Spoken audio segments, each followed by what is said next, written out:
If you don't come out of this quarantine with 1, a new skill, 2, a new side hustle started, or 3, more knowledge, you never lack time, you lack discipline. So let's talk today about how to make business video with your smartphone.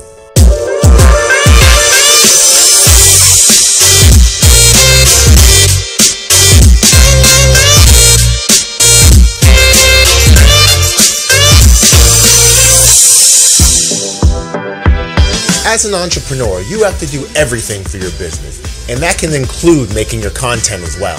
As a business owner, you want to make sure not only to have some video content out there, but lots of it. And that means you have to make it all the time. Now, a smart way to do that is 1, to hire a company to come in and do it for you, or you can just pull out your smartphone and create video content wherever you are with just a couple accessories. But before we get started on that, make sure you like this video and you subscribe to our channel because we talk everything video here. Smartphones have the ability to create professional video just by the pressing of a button. Now, the first thing you'll want to do is you'll want to get a different video app.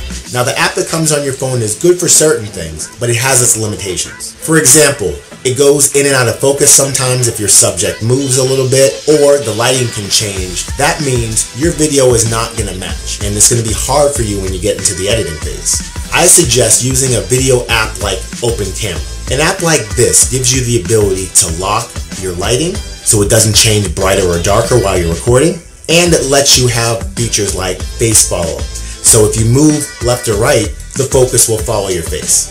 That way you'll make sure the video you're recording looks great each and every step along the way. 2, you're going to grab some accessories. First thing you're going to need is something to hold the camera steady. If I'm holding it and trying to record here, the video is going to be very shaky. I need something to hold it still, and a great thing to do that is a tripod. Now, any standard tripod will do, especially when you're not moving the camera. You can have it hold a great steady picture for you. The next thing you need is an adapter to hold onto your smartphone. Video cameras have a screw on the bottom of them that the universal holder for your tripod can go right into. This will hold your camera on top of the tripod.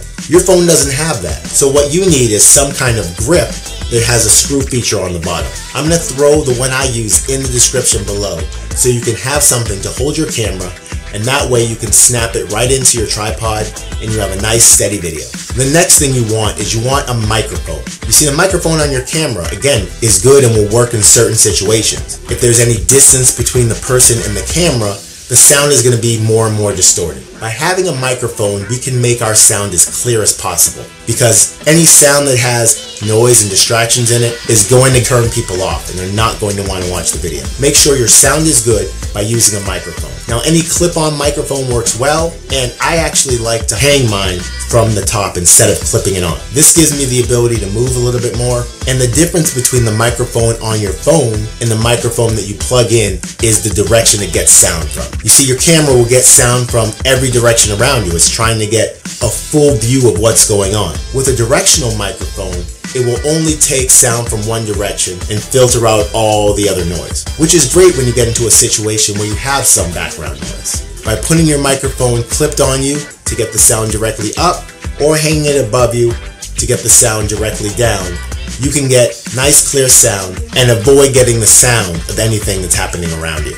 And then the next thing you'll want to think about is your lighting. Now, natural lighting works really well, and you want to make sure your subject is well lit on camera. But if you have to use lights, there are a lot of different options, and you don't have to go out and buy expensive lights. Use the light you have around. The only thing that I would talk to you about is the color of the light. You see, sunlight turns naturally blue on camera, has this bluish look to it. And some lights on the inside have this natural yellow or orange tint to it. When you're using any kind of external light, make sure those light colors match. You don't want to put a blue with an orange or vice versa. By having that lighting concept match when you film it, you can make sure when you go into the editing process, it's really easy to match those looks. And then once you have all your video recorded on your smartphone, you take that video and you're going to want to save it somewhere. Now, you're either going to edit on your smartphone, you're going to edit with your computer, or you're going to send your footage to an editor. Either way you do it, you want to put all that video footage in one folder for your project. That way you'll know how to get to each and every video and find everything that you spent so much time shooting. So that's it. Go ahead, grab your smartphone. I'm gonna put the other accessories in the description so you can pick some of those things up as well, because I want you guys to get out there and start making your content. Do it now. Let's go. Make your content. There's no excuse. You have a phone in your hand. Stop playing Candy Crush. Let's do it. Get off Facebook. Make some content.